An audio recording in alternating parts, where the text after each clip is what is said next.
भारत दौरे पर जमैका के प्रधानमंत्री एंड्रयू होलनेस प्रधानमंत्री नरेंद्र मोदी से की मुलाकात। दोनों प्रधानमंत्रियों की मौजूदगी में भारत और जमैका के बीच समझौता हुआ। पीएम मोदी बोले, लंबे समय से भारत के मित्र रहे हैं प्रधानमंत्री होलनेस।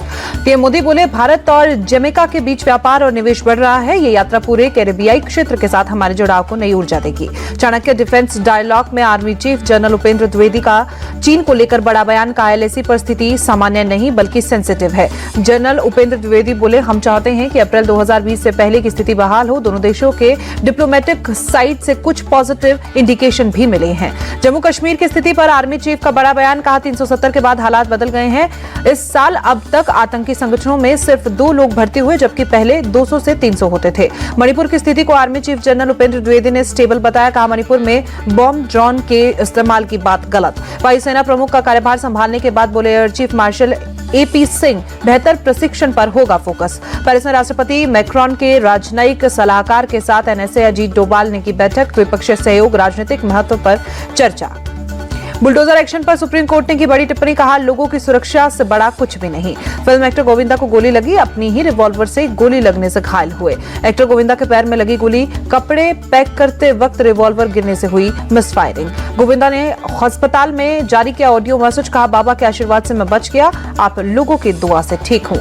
गोली लगने के बाद गोविंदा ने कहा, मैं अब खतरे से बाहर हूं, गलती से गोली चल गई थी। महाराष्ट्र के सीएम एकनाथ शिंदे ने अभिनेता गोविंदा से फोन पर बात की। सीएम शिंदे ने अस्पताल को भी दिए अच्छे से इलाज करने के निर्देश। अस्पताल में अभिनेता गोविंदा से मुलाकात करने पहुंचे शिवसेना नेता दीपक सावंत। कहा, अगले 48 घंटों में गोविंदा डिस्चार्ज हो जाएंगे। गोली थाई बोन में लगी है। गोविंदा से मिलने पहुंचे उनके भांजे विनय आनंद। भाई यश से भी बातचीत की। कहा, गोविंदा पूरी तरह से स्वस्थ, चिंता न करें फ्रेंड्स। गोविंदा की गोली लगने के मामले की जांच में जुटी क्राइम ब्रांच की टीम।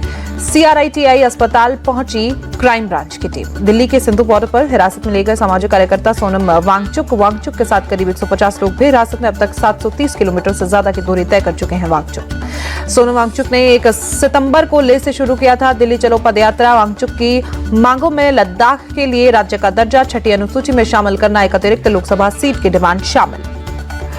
सोनम वांगचुक को हिरासत में लिए जाने पर राहुल गांधी ने सवाल उठाए। पूछा, लद्दाख के भविष्य के लिए खड़े होने वाले बुजुर्ग नागरिकों को दिल्ली की सीमा पर हिरासत में क्यों लिया जा रहा है।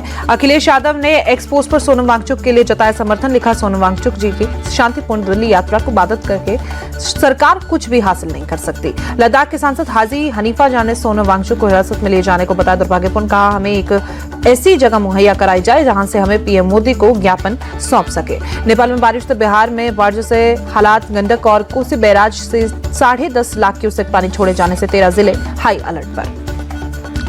बिहार में नदियों का जलस्तर बढ़ने से अब तक 7 बांध टूटे। राज्य के 16 लाख से ज्यादा लोग बाढ़ से प्रभावित। बिहार के सहरसा में बाढ़ से हालात गंभीर। महिषी ब्लॉक में स्कूल डूबे। बाढ़ में कई ग्रामीण सड़कें विलीन हुई।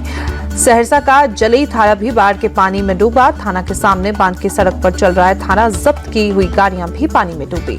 सड़क किनारे खुद टेंट लगाकर सिर्फ एक चौकी पर गुजारा कर रहा है पूरा परिवार। पानी घुसकर घर के अंदर से अनाज और जरूरी सामान निकालते दिखे लोग। बिहार के सीतामढ़ी में बागमती नदी हुई बेकाबू। तेज बहाव की वजह से नदी के किनारे कटाव हुआ। कई पेड़ पानी में समाये। यूपी के सुल्तानपुर में फिर एनकाउंटर, रेप और मर्डर के 3 आरोपी गिरफ्तार। सलमान सरवर जावेद के पैर में गोली लगी। पुलिस ने तीनों को अस्पताल में भर्ती कराया। 21 सितंबर को झाड़ियों में मिला था युवती का शव। 48 रुपए 50 पैसे महंगा हुआ LPG commercial gas cylinder. 5 kilo वाले एलपीजी सिलेंडर की कीमतों में भी 12 रुपए की बढ़ोतरी। दिल्ली में अब 19 kilogram LPG commercial gas cylinder की कीमत 1740 रुपए। बढ़ी हुई कीमतें आज से लागू। जम्मू कश्मीर में आज तीसरे और आखिरी चरण का चुनाव। 7 जिलों की 40 सीटों पर 415 उम्मीदवारों की किस्मत का फैसला।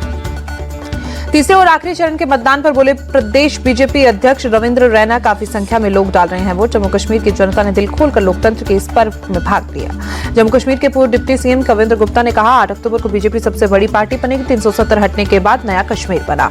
जम्मू में डेमोक्रेटिक प्रोग्रेसिव आजाद पार्टी के अध्यक्ष गुलाम नबी ने अपना वोट डाला। लोगों से भी वोट डालने की अपील की। जम्मू में केंद्रीय मंत्री जितेंद्र सिंह ने वोट डाला। बहु विधानसभा क्षेत्र में एक बूथ पर जाकर वोट डाला। जम्मू कश्मीर में बाहु विधानसभा में मतदान जारी। बीजेपी प्रत्याशी विक्रम रंधावा ने वोट डालने से पहले बाबा माली खाता काली के मंदिर में पूजा अर्चना की। इंजीनियर रशीद का पीडीपी और एनसी पर बोला हमला, कहा पीडीपी और एनसी को 2 गज जमीन नहीं मिलेगी।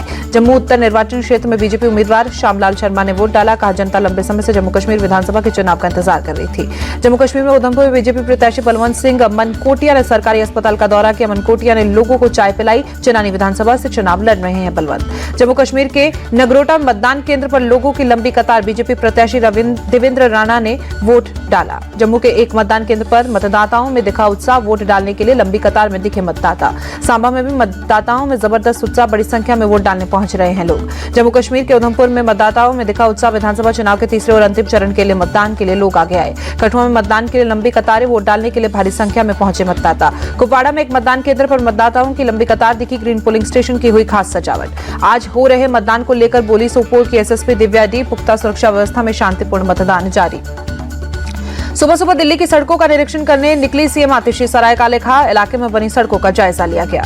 दिल्ली की खराब सड़कों को लेकर सीएम आतिशी ने कहा बारिश की वजह से दिल्ली की सड़कें काफी टूट गई हैं, 2-3 दिन में ठीक करने का काम शुरू होगा। दिल्ली में सड़कों की खराब स्थिति पर बोले मनीष सिसोदिया, अरविंद केजरीवाल की मुहिम दिल्ली की सड़कों को गड्ढा मुक्त बनाना है। विधायक मंत्रियों को इसे लेकर निर्देश दिए गए। दिल्ली के मंत्री सौरभ भारद्वाज बोले निरीक्षण का दिखने लगा असर। अलकनंदा क्षेत्र में जीके 2 तक जाने वाली सड़क पर बन रहे थे गड्ढे, पीडब्ल्यूडी के अधिकारियों ने गड्ढों पर लगाया पैच। दिल्ली के कैबिनेट मंत्री गोपाल राय ने गोकुलपुरी इलाके में सड़कों का निरीक्षण किया, कहा दिल्ली यूपी सीमा पर सड़क की स्थिति काफी खराब, पीडब्ल्यूडी अधिकारियों को इसकी मरम्मत को प्राथमिकता देने का निर्देश। प्रियंका गांधी कल हरियाणा के जुलाना में विनेश फोगाट के लिए रैली करेंगी। कल ही भवानीखेड़ा में प्रदीप नरवाल के लिए भी जनसभा। हरियाणा के कैथल से बीजेपी उम्मीदवार लीला राम के बिगड़े बोल, कहा औकात में रहकर चुनाव लड़ेगा तो हम प्यार से चुनाव लड़ेंगे, अगर कोई गुंडागर्दी दिखाना चाहेगा तो हमसे बड़ा गुंडा नहीं।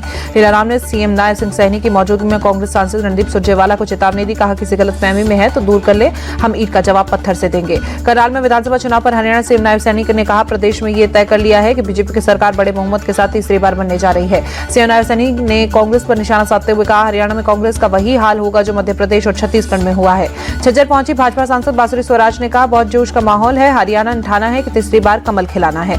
बांसुरी स्वराज ने निशाना साधते हुए कहा राहुल गांधी का भाषा पर कोई संयम नहीं है, सत्ता के लालच में झूठ का सहारा लेना राहुल गांधी की पुरानी आदत बन चुका है।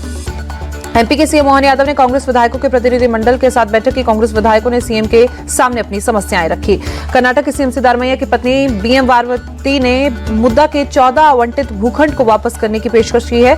मैसूरू शहरी विकास प्राधिकरण को भेजा पत्र। बीआरएस नेता के कविता अस्पताल में एडमिट हुई, मेडिकल चेकअप के लिए हैदराबाद के एक अस्पताल में एडमिट। तमिलनाडु के राज्यपाल आर.एन. रवि ने चेन्नई गांधी मंडपम की सफाई की, गांधी प्रतिमा को भी साफ करते नजर आए आर.एन. रवि। चीन के दिवस के अवसर पर दिल्ली में तिब्बतियों ने किया प्रदर्शन, चीनी दूतावास के बाहर किया विरोध प्रदर्शन, प्रदर्शनकारियों को पुलिस ने हिरासत में लिया। गाजियाबाद में दिल्ली मेरठ रोड पर बनी फैक्ट्री में भीषण आग पर काबू पाया गया, मुरंदनगर गंग नहर पुल के पास फैक्ट्री। राजकोट में जलाराम बेकरी में संदिग्ध विस्फोट मचा हड़कंप, पुलिस पूरे मामले की जांच में जुटी, आग लगने के बाद ब्लास्ट हुआ था। दमकल की टीम ने आग पर काबू पाया, हादसे में 2 लोग घायल, इलाज के लिए अस्पताल में कराया गया भर्ती।